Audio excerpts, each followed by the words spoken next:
O conto que eu vou ler é do Stephen King. Se você não gosta desse tipo de literatura, eu recomendo você que não assista esse vídeo. O Homem que Adorava Flores. No início de uma noite de maio de 1963, um jovem com a mão no bolso subia energicamente a Terceira Avenida em Nova York. O ar suave e lindo, o céu escurecia gradativamente de azul para o belo tranquilo violeta do crepúsculo. Existem pessoas que amam a metrópole, e aquela era uma das noites que motivavam esse amor. Todos os que estavam parados às portas das confeitarias, lavanderias e restaurantes pareciam sorrir. Uma velha empurrando 2 sacos de verduras num velho carrinho de bebê sorriu para o jovem e o cumprimentou. Oi, lindo! O jovem retribuiu com um leve sorriso e ergueu a mão num aceno. Ela seguiu o caminho pensando, ele está apaixonado. O jovem tinha aquela aparência. Usava um terno cinza claro, a gravata estreita, ligeiramente frouxa no colarinho, cujo botão estava desabotoado.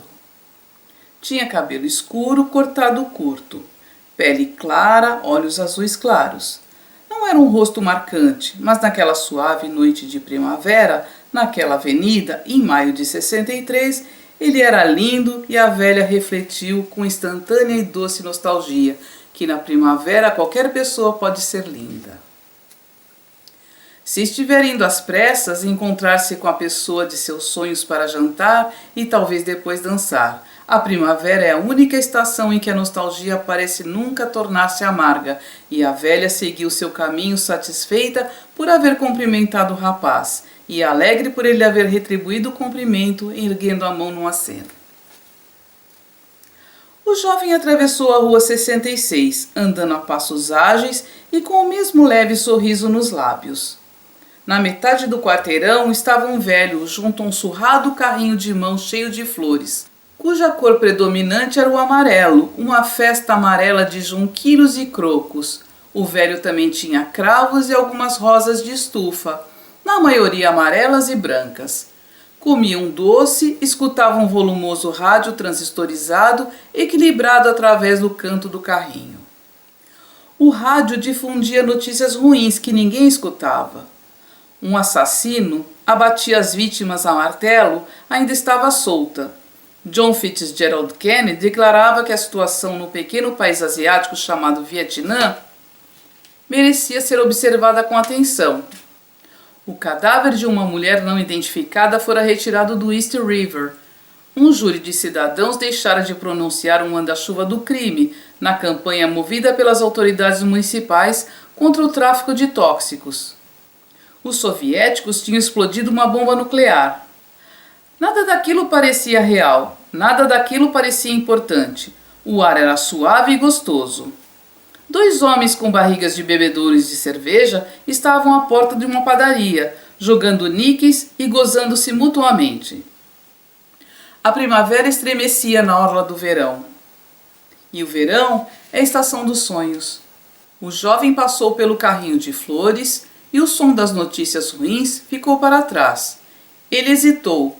Olhou por cima do ombro, parou para pensar um momento, enfiou a mão no bolso do paletó e apalpou mais uma vez algo que estava lá. Por um instante, seu rosto pareceu intrigado, solitário, quase acossado. Então, ao retirar a mão do bolso, reassumiu a expressão anterior de entusiástica expectativa. Retornou ao carrinho de flores sorrindo, levaria algumas flores para ela que gostaria. Ele adorava ver os olhos dela faiscarem de surpresa e prazer quando levava algum presente. Coisinhas simples, porque ele estava longe de ser rico. Uma caixa de bombons, uma pulseira. Certa vez, só uma dúzia de laranjas de Valência, pois sabia que eram as preferidas por Norma. Meu jovem amigo, saudou o vendedor de flores ao ver o homem de terno cinza voltar, correndo os olhos pelo estoque exposto no carrinho. O vendedor devia ter 68 anos, usava um surrado suéter cinzento de tricô e um boné macio, a despeito da noite morna. Seu rosto era um mapa de rugas, os olhos empapuçados. Um cigarro lhe tremia entre os dedos. Contudo, ele também se lembrava de como era ser jovem na primavera. Jovem e tão apaixonado que corria para todos os lados. Normalmente, a expressão no rosto do vendedor de flores era azeda, mas agora ele sorriu um pouco, assim como sorrir a velha que emburrara as compras no carrinho de bebê, porque aquele rapaz era deveras um caso óbvio. Limpando farelos de doce do peito da suéter larga, pensou: se esse rapaz estivesse doente, certamente o manteriam no CTI. Quanto custam as flores? Indagou o jovem. Preparo-lhe um belo buquê por $1. Aquelas rosas são de estufa, por isso um pouco mais caras. 70 centavos cada uma. Vendo-lhe meia dúzia por $3,50. Caras, comentou o rapaz. Nada sai barato, meu jovem amigo. Sua mãe nunca lhe disse isso? O jovem sorriu. Talvez tenha mencionado algo a respeito. Claro que ela ensinou. Dou-lhe meia dúzia de rosas, 2 vermelhas, 2 amarelas e 2 brancas. Não posso fazer mais do que isso, posso. Colocarei uns raminhos de cipreste, umas folhas de avenca, elas adoram. Ótimo, ou prefere o buquê por $1? Elas? Perguntou o rapaz ainda sorrindo. Meu jovem amigo, disse o vendedor de flores, jogando o cigarro na sarjeta e retribuindo o sorriso. Em maio, ninguém compra flores para si mesmo. É uma lei nacional. Entende o que eu quero dizer? O rapaz pensou em Norma, em seus olhos felizes e surpresos, em seu doce sorriso e meneou ligeiramente a cabeça. Claro que entendo, por sinal. Claro que entende. O que me diz então? Bem, o que você acha? Vou lhe dizer o que eu acho, ora. Conselhos ainda são gratuitos, não são? O rapaz tornou a sorrir e disse: creio que é a única coisa gratuita que resta nesse mundo. Pode ter absoluta certeza disso, declarou o vendedor de flores. Muito bem, meu jovem amigo. Se as flores forem para sua mãe, leve para ela o buquê. Alguns junquilhos, alguns crocos, alguns lírios do vale. Ela não estragará tudo dizendo: ah, meu filho, adorei as flores, mas quanto custaram? Ah, é muito caro. Será que ainda não sabe que não deve desperdiçar dinheiro? O jovem jogou a cabeça para trás e riu. O vendedor de flores continuou: mas se forem para a sua garota, é muito diferente, meu filho. E você sabe muito bem. Leve-lhe as rosas e ela não se transformará num guarda-livros, entende? Ora, ela vai abraçar você pelo pescoço e... Levarei as rosas, disse o rapaz. Então foi a vez de o vendedor de flores rir. Os 2 homens que jogavam níqueis olharam para ele e sorriram. Ei, garoto, chamou um deles. Quer comprar barato uma aliança de casamento? Venderei a minha, não quero mais. O jovem sorriu, corando até a raiz do cabelo. O vendedor de flores escolheu 6 rosas de estufa. Aparou os talos, borrifou-as com água e embrulhou-as num comprido pacote cônico. Hoje à noite o tempo será exatamente como você quer, anunciou o rádio. Tempo bom e agradável, temperatura por volta dos 21 graus, perfeito para subir ao terraço, olhar as estrelas. Se você for do tipo romântico, aproveite, grande Nova York, aproveite! O vendedor de flores prendeu as bordas do papel com fita gomada e aconselhou o rapaz a dizer à namorada que um pouco de açúcar adicionado à água na jarra das rosas serviria para conservá-las frescas por mais tempo. Direi a ela, prometeu o jovem, entregando ao vendedor de flores uma nota de $5. Obrigado. É o meu serviço, meu jovem amigo, respondeu o vendedor de flores, entregando ao rapaz o troco de $1,50. No rádio, os Four Seasons começaram a cantar Cherry. O rapaz continuou a subir a avenida. Os olhos abertos e entusiasmados, bem alertas, olhando não tanto ao seu redor para a vida que fluía pela Terceira Avenida, mas para o interior e para o futuro, na expectativa. Entretanto, determinadas coisas lhe causavam impressão. Uma jovem mãe empurrando um bebê num carrinho, o rosto da criança lambuzado de sorvete, uma garotinha pulando corda e cantarolando. Betty e Henry em cima da árvore se beijando. Primeiro vem o amor, depois o casamento, lá vem o Henry com o bebê no carrinho empurrando. Duas mulheres conversavam em frente de uma lavanderia, trocando informações sobre a gravidez enquanto fumavam. Um grupo de homens olhava pela vitrina de uma loja de ferragens para uma imensa TV a cores, com uma etiqueta de preço de 4 algarismos. O aparelho mostrava um jogo de beisebol, e os jogadores pareciam verdes. Um deles tinha cor de morango, e os New York Mets estavam vencendo os Phillies pela contagem de 6-1 no último tempo. O rapaz prosseguiu, carregando as flores, sem perceber que as duas mulheres grávidas, em frente à lavanderia, tinham parado momentaneamente de conversar e o fitavam com olhos sonhadores quando ele passou com o embrulho. O tempo de receberem flores já terminara fazia muito tempo. Também não percebeu o jovem guarda de trânsito que parou os carros na esquina da Terceira Avenida, com a Rua 69, para deixá-los atravessar.